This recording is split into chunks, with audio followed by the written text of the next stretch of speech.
No niin. No niin. Tämä on raportti Pariisin lentokentältä, jossa joudumme yöpymään. Meidän ei pitänyt päätyä tänne, mutta täälläpä olemme.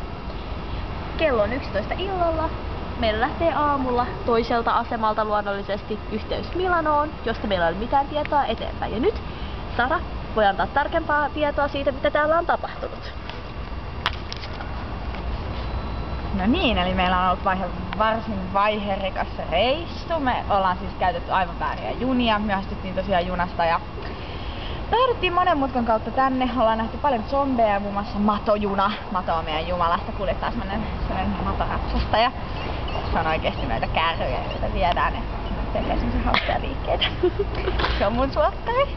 Ja sit mun toinen suokkari täällä on sotilaat, jotka kulkee rynkyt käsissä täällä ympäriinsä ja äsken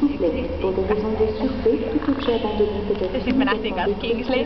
Tää oli itse asiassa hauska Ranskan reissu. Tää on yllättävän hyvä.